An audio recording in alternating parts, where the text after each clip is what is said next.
اب شروع کریں آج کی مخبریاں. ڈش ڈش ڈش تن ڈولے میرا من ڈولے میرا. لو جی جو پہلی مخبری آپ کو سنانے لگا ہوں اگر آپ کی آنکھیں نہ کھل گئی تو تب کہنا مجھے.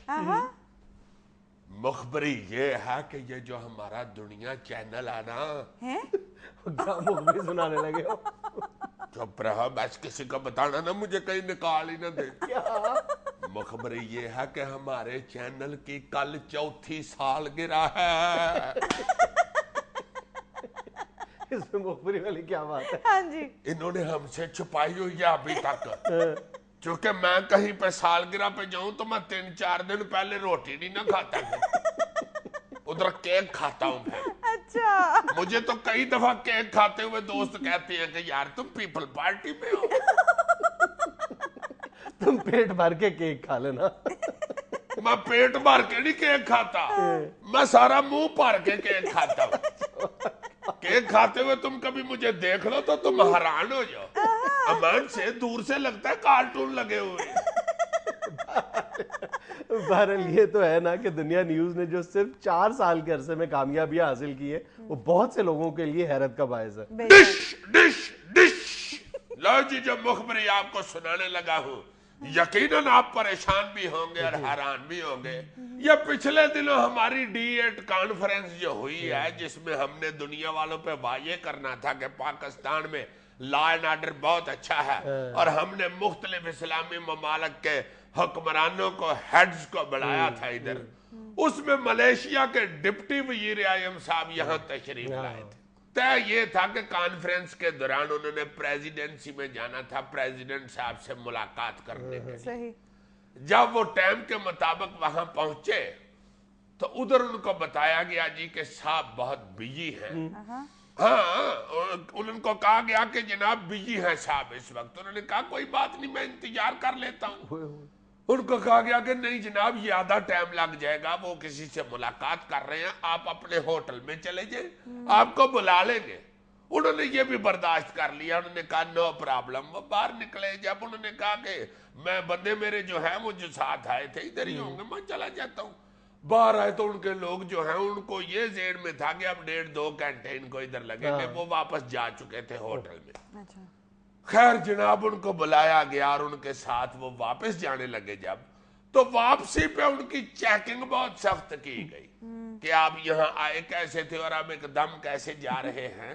یہ چیکنگ والوں کو بتایا ہی نہیں گیا کہ ہماری وجہ سے یہ واپس جا رہے ہیں. جب واپسی پہ ان کو چیکنگ والوں نے بہت زیادہ پریشان کیا اور انہوں نے انسلٹ بہت ہی زیادہ فیل کی. پھر انہوں نے کہا کہ بس بھائی بس کٹی, کوئی کانفرنس نہیں, خدا بھائی جا رہا ہوں میں.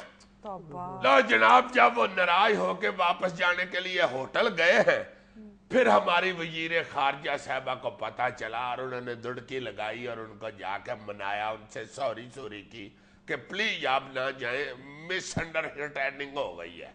پھر ان کو راضی کیا. Height of mismanagement. Yes this is کیا height of mismanagement. Height نہیں, پولائٹ مس مینجمنٹ کہ بھائی جی صاحب بھی ہیں اب تشریف لے جائیں. لو جناب جو اگلی مخبری سنا ڈش. یار کہ میں کیوں بھول جاتا ہوں میں اس میں ڈش. وہ بھی ایک خطرناک شٹوری ہے.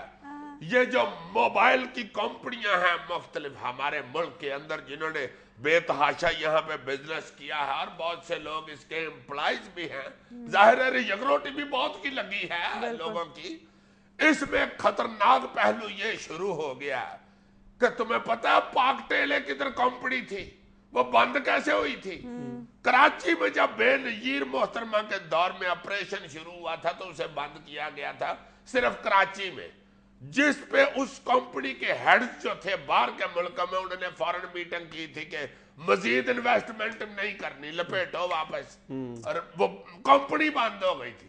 اب یہ جو آئے دن رحمان ملک صاحب موبائل بند کرنا شروع ہو گئے ہیں, اس میں کمپنیاں جو ہیں وہ سر جوڑ کے بیٹھنا چاہ رہی ہیں کہ دہشت گردی تو اس ملک میں ہوتی رہتی ہے, اگر موبائل فون ہی انہوں نے بند کرنے ہیں ملک صاحب نے تو پھر کمپنی کیوں نہ بند کر دیں ہم.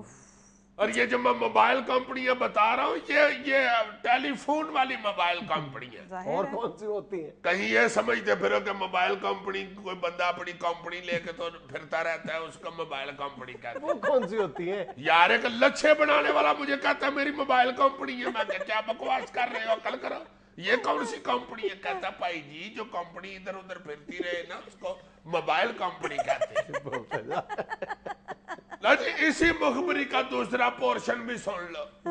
رحمان ملک صاحب نے یہ جو نجائز سمیں ہیں بند کرنے کا جو آرڈر کیا تھا اس میں مخبر میرا یہ بتاتا ہے کہ وزیر اعظم صاحب اور رحمان ملک صاحب میں اختلافات پیدا ہو چکے ہیں.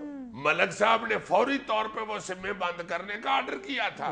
وزیر اعظم صاحب نے کہہ دیا کہ ایک منٹ ٹھہر جا, وزیر اعظم میں ہوں, مجھ سے بھی پوچھ لو, کل ہی ملک ہوئے ہو, مجھ سے پوچھو, یہ میرا کام ہے, میرے آرڈر سے ہوگا, میں نے نہیں ابھی اس طرح بند کرنی, کھلو جاؤ. اب مخبر بتاتا ہے کہ صدر صاحب نے فوری طور پہ نوٹس لے لیا ہے اس سے پہلے کہ بات بڑھ جائے. انہوں نے دونوں کو کہا کہ بھائی ایک منٹ ٹھہر جو, اس کا فیصلہ میں کروں گا کہ اس مسئلے میں کیا کرنا ہے.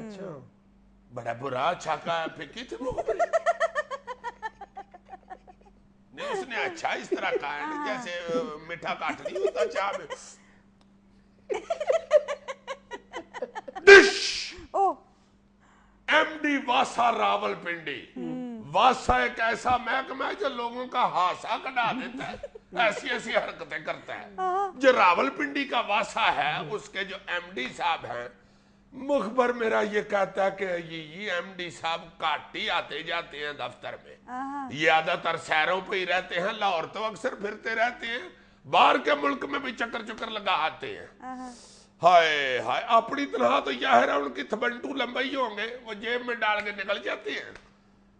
مگر مخبر کہتا ہے کہ یہ وہاں کے جو بیچارے ڈیلی ویجی والے چھوٹے ملازمین ہیں وہ سارا دن روتے ہی رہتے ہیں, بلکہ سارے مہینے روتے ہی رہتے ہیں. ان کو تنخواہیں 3-4 مہینوں کی نہیں ملی ہوئی, 5 مہینوں کی نہیں ملی ہوئی. اور ایم ڈی صاحب جو ہیں وہ اپنی سیر سپاٹے پہ لگے ہوئے, اور جن بیچاروں کو تھوڑی تھوڑی تنخواہ ملنی ہوتی ہے ان کو کئی مہینوں سے نہیں ملی. اکثر لوگ کہتے ہیں نا کہ جنوری کی تنخواہ, فروری کی تنخواہ. راول پنڈی واسا کے ملازمین کہتے ہیں سردیوں کی تنخواہ اور گرمیوں کی تنخواہ. ایک بندہ سیٹ پہ نہیں بیٹھتا تو واسا کیسے چلے گا. میرے بڑے تائے نے 4 لاکھ کھوکھا کھولا تھا, خود نہیں تھا بیٹھتا, بند ہو گیا تھا. تم لوگ ہنس رہے ہو, اللہ کسی کا کھوکھا نہ بند کروائے. میں لینا ایک چھوٹا سا وقفہ, ہمارے ساتھ رہیے گا.